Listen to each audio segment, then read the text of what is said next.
అమ్మ, మకర రాశి వారికి ఎలా ఉంది ఈరోజు? మకర రాశి వారి విషయాన్ని కనుక తీసుకున్నట్లయితే ముఖ్యంగా మకర రాశి వారికి వ్యక్తుల యొక్క సహకారాన్ని ఆకస్మికంగా పొందుతారు. ఆగుతూ వచ్చిన పనులు ముందుకు పెడతాయి. ఇబ్బంది పడడానికి ప్రయత్నం చేసిన వ్యక్తులను కూడా అధిగమిస్తూ ముందుకు పెడతారు. ముఖ్యంగా తోబుట్టువుల యొక్క సహకారంతో అనుకున్న పనులు అనుకున్న సమయంలో చేస్తారు. తోబుట్టువుల కొరకు కూడా ధనాన్ని ఖర్చు పెట్టడానికి ప్రయత్నం చేస్తారు. అలాగే ఇతరులకి ధనాన్ని ఖర్చు పెట్టడానికి, దూర ప్రదేశాలకు వెళ్ళడానికి చేసే ప్రయత్నాలకు కూడా అవకాశం అధికంగా ఉంది. ముఖ్యంగా మీరు మీ అంతటి మీరు వ్యక్తిగతంగా అభివృద్ధి కొరకు తీసుకునే నిర్ణయాలలో అనుకున్న పని అనుకున్నది అయ్యేదాకా నిద్రపోని విధంగా పనిని సాధించుకొని ముందుకు పెడతారు. కుంభరాశి.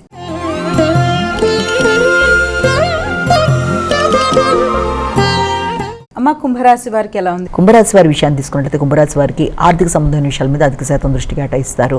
రావాల్సిన ధనం సమయానికి అందకపోవడం వల్ల కానీ, మీరు చేసిన ప్రయత్నాలు అధికంగా చేసినా కూడా సమయానికి అదే ధనం రాకపోవడం వల్ల మానసిక ప్రశాంతత కొంతవరకు తగ్గే అవకాశం ఉంది.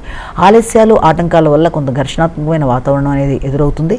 అయినప్పటికీ పూర్వం దాచుకున్న ధనంతో మొత్తానికి మీ యొక్క అవసరాలను తీర్చుకుంటూ ముందుకు వెళ్ళడానికి కృషి చేస్తారు.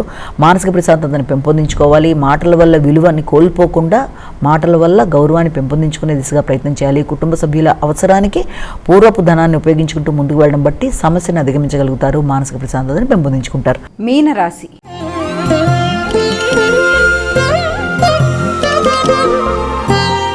అమ్మ, మీనరాశి వారికి ఎలా ఉంది ఈరోజు? మీనరాశి వారి విషయాన్ని తీసుకున్నట్లయితే ముఖ్యంగా మీనరాశి వారికి ముఖ్యమైన విషయాలలో ఆలస్యాలు, ఆటంకాలు అధిగమించడానికి ప్రయత్నం చేయాలి. ఆరోగ్య విషయంలో తగిన శ్రద్ధ తీసుకోవాలి. ఆలోచనలని ఉపయోగించుకుంటూ చక్కగా ముందుకు వెళ్ళడానికి విశేషంగా కృషి చేయాలి. సృజనాత్మకతను పెంపొందించుకోవడానికి ప్రయత్నం చేయాలి. రాతల వల్ల మీ యొక్క రైటింగ్ స్కిల్స్ని పెంపొందించుకోవడానికి చేసే కృషి కూడా చాలా వరకు మీకు అనుకూలంగా ఉండే అవకాశం ఉంది. గృహ సౌఖ్యాన్ని పెంపొందించుకోవడానికి విశేషంగా కృషి చేస్తారు. తల్లి, పెద్దల యొక్క ఆరోగ్యం చాలా వరకు అనుకూలంగా ఉంటుంది.